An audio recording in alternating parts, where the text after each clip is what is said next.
जय हिंद दोस्तों। आज हमको पढ़ना है कि पर्वत और पहाड़ और पठार में क्या अंतर है।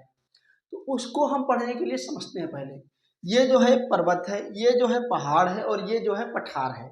तो पर्वत जो होता है वो ऐसे होता है, पहाड़ जो होता है ऐसे होता है और जो पठार होता है वो ऐसे होता है।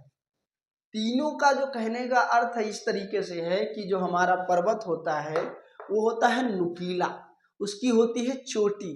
पर्वत कहता शीश उठाकर, उसकी चोटी होती है चोटी। अब जैसे भारत का सबसे ऊंचा पर्वत जो है वो है केटू गाढ़विन। समझ में आपको आ रहा होगा, भारत का सबसे ऊंचा पर्वत जो है केटू गाढ़विन है।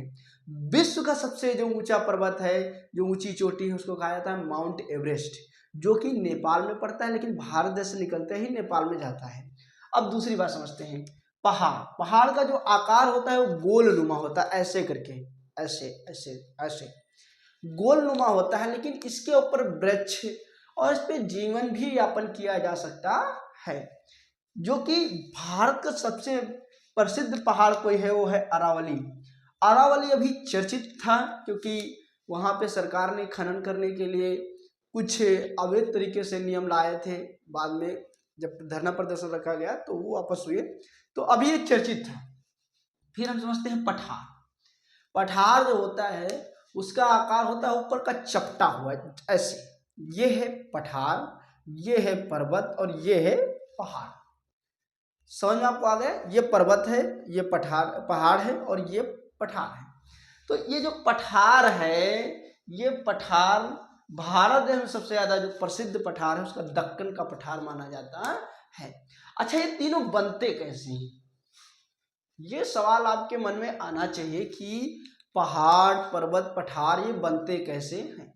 देखिए, जो हमारी पृथ्वी है उनपे एक प्लेट नुमा सतह होती है। ये जब आपस में टकराती हैं तो ये एक ऊपर उभरता हुआ रूप ले लेती है। जैसे आपको उदाहरण के लिए दे दें, ये एक पृथ्वी की सतह है, लेकिन जब इसमें निकर्षण होगा, इसमें आपस में टकराव होगा तो ये ऊपर उठेंगी।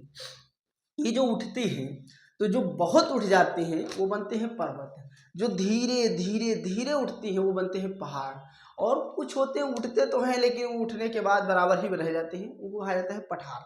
अब दूसरी बात समझते हैं, ये जो उठने की क्रिया है क्या एक दिन में हो जाती है? नहीं, ये लाखों वर्ष में जाकर के संभव होता है कि पठार से पर्वत, पर्वत से पहाड़ वो बनना। ये लाखों वर्ष का जो सतत नियम चलते रहना तब बनते हैं।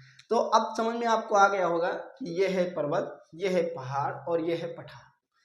अब बताइए, आपको इसमें कोई डाउट मिलेंगे?